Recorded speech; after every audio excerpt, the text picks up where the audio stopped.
Ladies and gentlemen, welcome to the April 21st edition of Transitions Radio. Let's give a round of applause.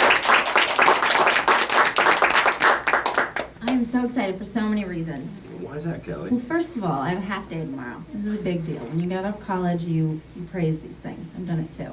It's a really big deal for me. Half day? Half day. Explain that concept to me. Easter. Easter? Yeah, somebody out there cares. I mean, I care, but my boss cares, which is a good thing. And, yeah, so that's going on, and then Some Easter. of us don't have a half day. So thank you I'm sorry to rain on your parade there. rubbing it in. But I have one, so Good.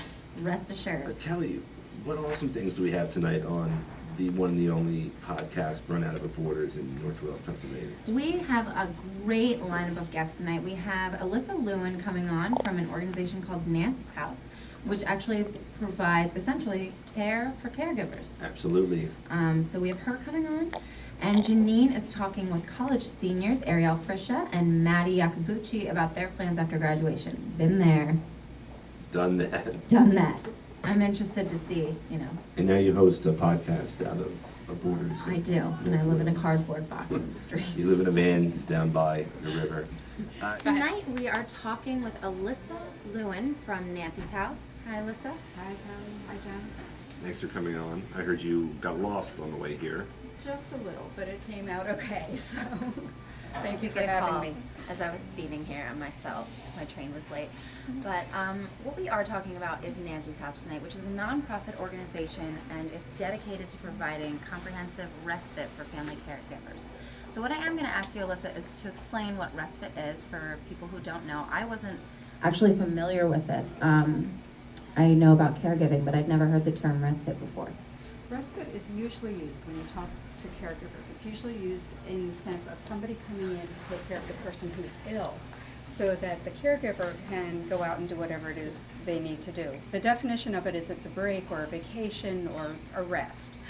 But usually that's not what it is, and that's part of what makes Nancy's House different. Usually respite is about somebody coming in, taking care of the ill person, and the caregiver, rather than taking a rest, goes out and tries to hold usually her life together. It's about a 60-40 split, women to men, in terms of caregiving. But what we do is we actually provide a break for the caregiver. So the caregiver comes to us, she or he gets 2 nights of sleep, which is amazingly critical if you are a caregiver. And then around that 2 nights, we also build all the meals, the massage, training and stress management techniques that you can apply like in the moment, yoga, meditation, so that you actually have some tools in your back pocket when you go back home, ways to relax and manage the stress better. So the respite that we provide is actually a complete break from the daily caregiving. It's about a 45-hour session. Wow. Nancy, what are some of the emotional and physical aspects of caregiving that require the services of Nancy's House, and maybe other approaches to it as well? I would imagine that it would be something that would be that overbearing, but I guess it can be. It's pretty interesting when you start to look at the research about what happens to you as a caregiver. When I was starting Nancy's House and just at the research phase of it, one of the studies that actually kind of smacked me in the face was a study that came out of University of California, San Francisco Medical School.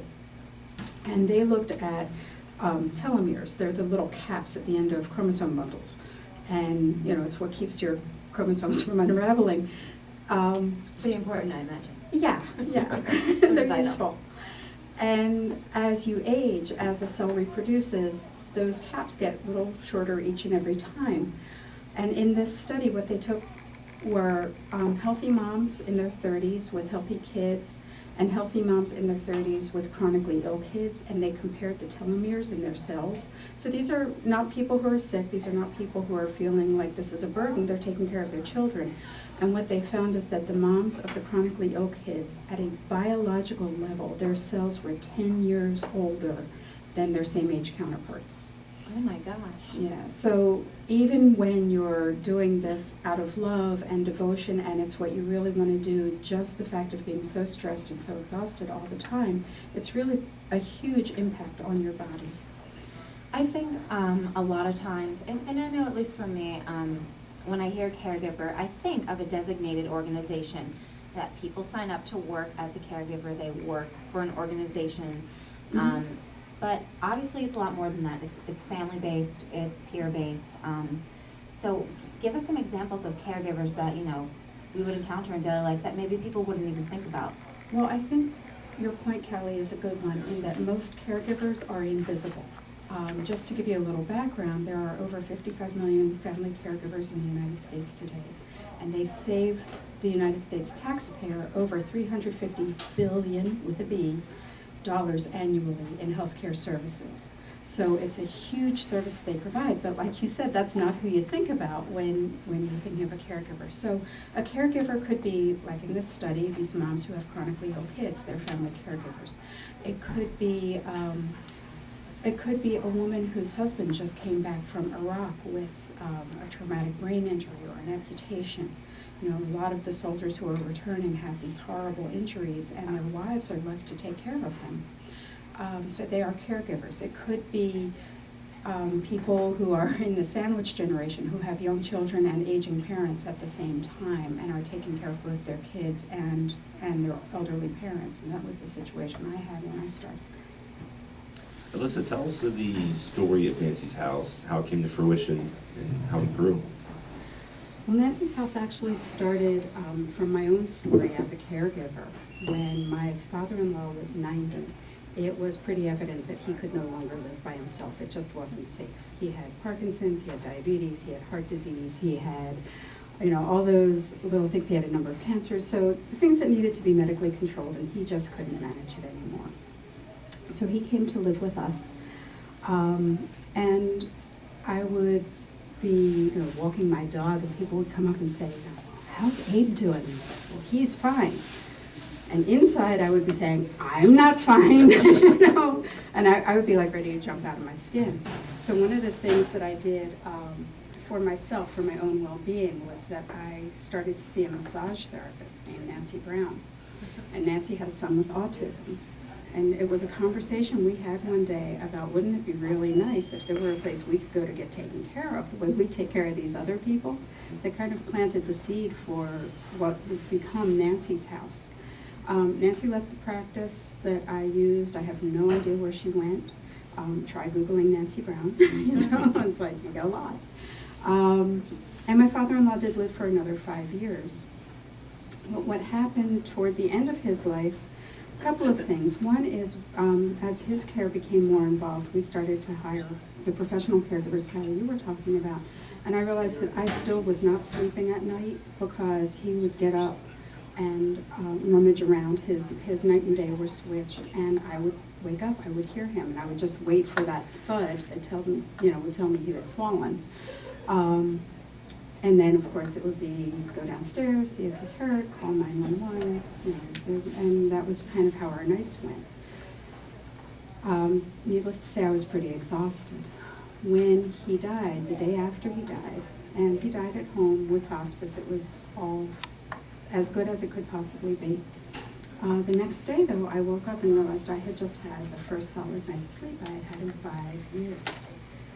And it sort of came together that that experience and that earlier conversation with Nancy, now I had the time to make this happen and to create this place for caregivers. So I started doing the research and seeing what was available, and despite the fact that all of the research says, you know, caregivers need these particular elements that we include in our program, there was nobody providing that in a comprehensive way that was easily affordable.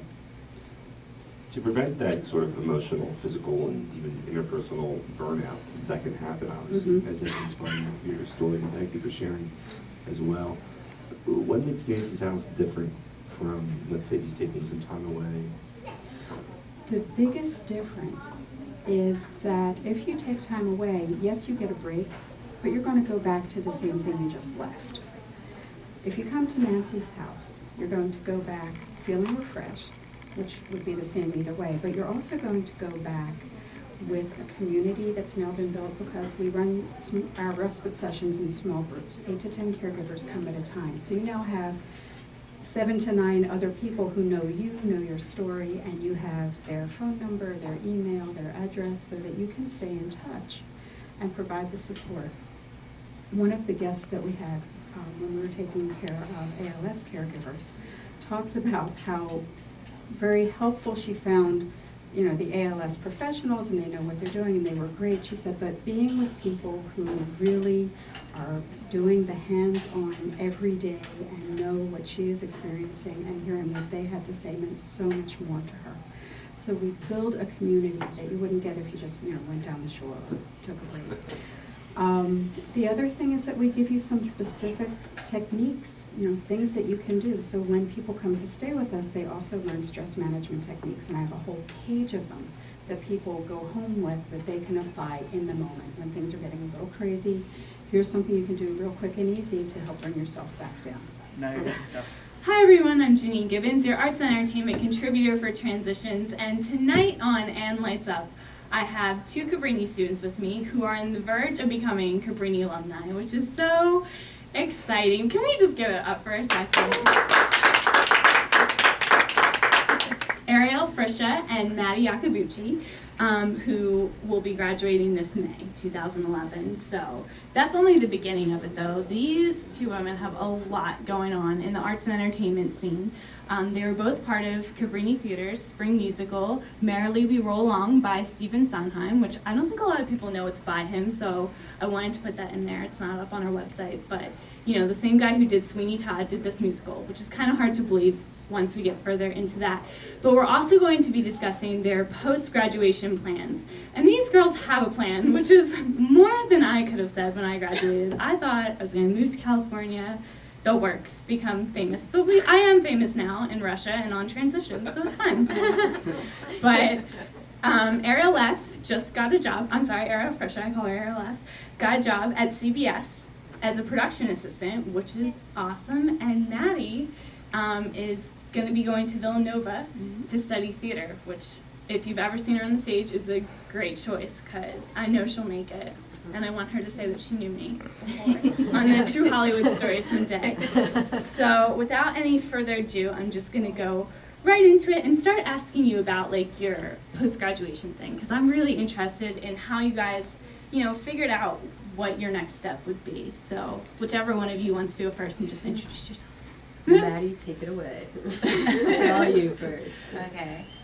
Introduce myself. Oh, hi world. I'm Maddie Iacobucci, along with Arielle Friscia. We are both senior communications majors, and I'm going to be graduating in 25 days, not that I'm counting. And this August, I will be going to, like Janene said, Villanova University in Villanova, Pennsylvania, to get my Master's of Arts in Theater. So I'm very excited. I can't wait to do it. It's going to be, I know it's going to be a ton of hard work, but I'm very excited. And how did you come to like decide Villanova? Were you always thinking Villanova, or? Well, I knew I wanted to go somewhere close because my family is really important to me, and I'm also equestrian, so it was really important that I still stay close to the things that I love. And Villanova has an absolutely great reputation in the Philadelphia theater scene, and it's always been my goal to be an actress, a working actress in Philadelphia, so Villanova seemed like the obvious choice. Awesome. And Arielle? So I am going to be working at CBS 3, Eyewitness News in Philadelphia, and I interned with them in the fall, and in March, mid-March, they happened to call me and say, there's a job opening, we really want you to consider applying for it, and I said, okay, why not, you know, it's a possibility. And so I went in for an interview, and about a week later they said, we'd really like to hire you for this position, and I started maybe 3 or 4 weeks ago, and I actually work today, so. Wow. So, yeah. How do you like it so far? I love it, it's great. News is a very fast business, but it's a very interesting business, and it's very interesting to find out how they find the news and what makes news, you know, and how it's not just any old thing, you know. So it's a lot of fun, I love it. Oh, that's awesome. Well, congrats to you both for, you know, being ahead of the game and doing so well with it. I'm really proud of you. It's crazy because, well, I remember Arielle F. was a freshman when I was junior, I guess, and it was it's just crazy that you're graduating now. It makes me feel really old. But anyhow, moving on, actually transitioning back. Let's talk about this play that you were both in, because it was all about transitions. I went to the show and was like, oh my goodness, I have to talk about this, and I had no idea what it was about. So if one of you just wanted to give a real quick synopsis and say like what you did for the production. Sure. Well, Merrily We Roll Along is a story that's told backwards through Franklin Shepard, who it becomes like this big producer movie kind of guy, who kind of, I guess you would say, in my point of view, I thought of it as he loses his focus on his dream and he loses sight of what's important to him and gets wrapped up in more material things than the lasting things like friendship and stuff. And I was backstage working with the props. And for those of you that did see the show, it's very big props, pianos, trunks, crates. I mean, it's insane. And if you know our theater, it's not the biggest theater in the world, but we make do of it. So, but Maddie might be able to give a better synopsis than myself. Good. It was good. I liked it. Well, right, Arielle touched on what makes Merrily so unique is that it is told backwards, and there isn't a happy ending. You're not going to walk out of that theater feeling good about yourself. The thing that's so great, what Sondheim and George Firth have kind of done, is they've taken a musical that makes you kind of re-examine where you are in your life, and it makes you reevaluate what your dreams are, who the people you choose to surround yourself with are, and how they're able to influence you, and it kind of makes you realize, what is my dream, what's my goal, and how do I go after it. That's perfect. And what character did you play? Oh, I played a very nasty person named Gussie Carnegie, and she basically is one of the primary forces that Frank's life kind of starts to fall apart. She seduces him, and he cheats on his wife with her, and she's just a very, very nasty woman. But it was very fun to play because I'm not nasty, so it was fun. Yeah. Oh, yeah. You're like polar opposite of the character you play, which I love. Very fun, though. Maddie is completely opposite. It was so funny seeing her transform into Gussie, because you're just like, Maddie? And she was just like, hey. And then she would like be like, I'm Gussie. Like, it was nuts. Like, Had to take my aggression out. yeah, but it just shows how good of an actress Maddie is. Absolutely. Oh, look at that. Love it. All right. Well, my last question, what I'm going to wrap it up on, is what do you think is the most important lesson that you carry with you from college, or any major transition that you went through in your life, or that you take away from college? The most important message I take away. Lesson. I guess the most important lesson is, for me, I came to college knowing that I wanted to do something in communication. I didn't really have any motivation in high school, but I had a lot of motivation here. And I guess being at Cabrini really showed me that you could do whatever you want. You just got to put your mind to it and put the dedication into it to get to where you want to be. And that's definitely what I learned most from it. So good. Maddie? I think you go to college and you really figure out what you want to do with your life, and that plan may change. I started as a French major. Well, that went a little differently. Wow. Yes, I was a French major. So I can see that. I think you go to college and you go in one way and you come out another, and hopefully you come out a better person, and you come out knowing a lot more about who you are and what you want, and you find out the things that you like and the things that you don't like, and what you want to do with your life. Our big surprise for the night is that we have a brand new logo, which you can't see because we're on the radio. But you can see it if you go, well, we are getting video of it, and this is it not in color. Danielle Alio is recording this right now, which you'll be able to check out. We'll have online tomorrow. But it's a brand new logo, courtesy of Christina Mastro, who was actually a guest on the show previously. So thanks, Christina, for this awesome logo. And the word is that she doesn't even know yet that we picked it. So that's just awesome. I'll, of course, have it. We'll have it on Facebook. We'll have it on our website. And we'll have it on all of our blogs, YouTube. We'll have all those links out tomorrow. Be sure to check us out at www.transitionsradio.com Facebook.com/TransitionsRadio. The Twitter at TransitionsR, and Dan and Janine's blog on the website, and mine, www.thezish.blogspot.com. And of course, every Friday from 4 to 5 p.m. on WYBF 89.1 The Burn. That's right. We want to give a big thanks to all of our guests tonight, and keep listening out there. Next week we have on Maria Catherine, designer of coffee stains, talking with us about her spring line. That's going to do it for us tonight. I'm Callie McCurdy. And I'm John Nim. Thanks for listening to Transitions.